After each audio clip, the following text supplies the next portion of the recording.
בספר דברים אנחנו קוראים שהסימנים הטובים של הארץ זה שמעיינות נובעים בבקעה ובהר.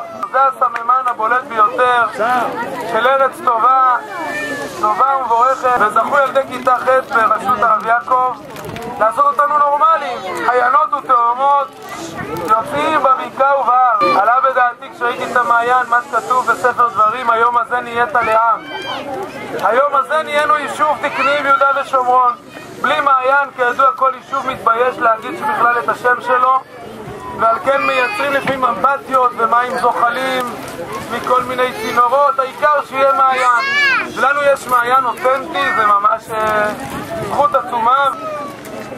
אבל תמיד כשחושפים מעיין זה שיעור לא רק בחשיפת המעיין, תמיד לחשוף את הנקודות הפנימיות החיות והתוססות והזורמות שקיימות ולפעמים קצת מתכסים באבנים ואפר.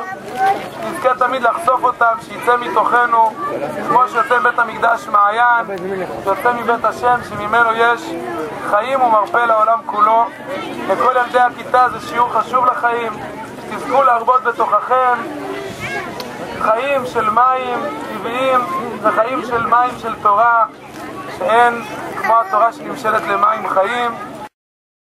ועקיבא הכהן שמגורשים,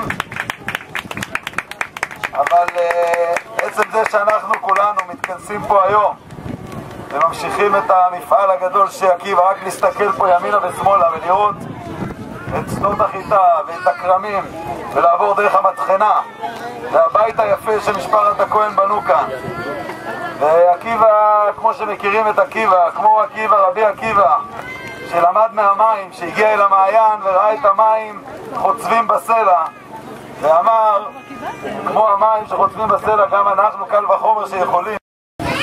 זה מאוד מאוד מאוד מתאים למחזור הזה שאנחנו מסיימים כאן בשטח. זה מחזור של שטח שלקח את המציאות של התלמוד תורה והוריד אותו לשטח, ובעזרת השם אנחנו מקווים שמכאן והלאה הוא ירים את השטח גם כלפי מעלה.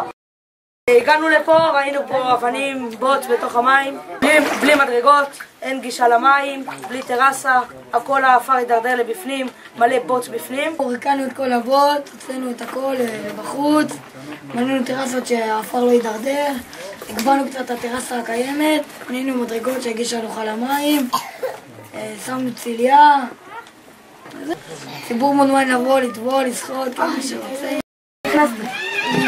מה? כל הכיפולים שלי לא משתנים. נכניס? איפה יש לך?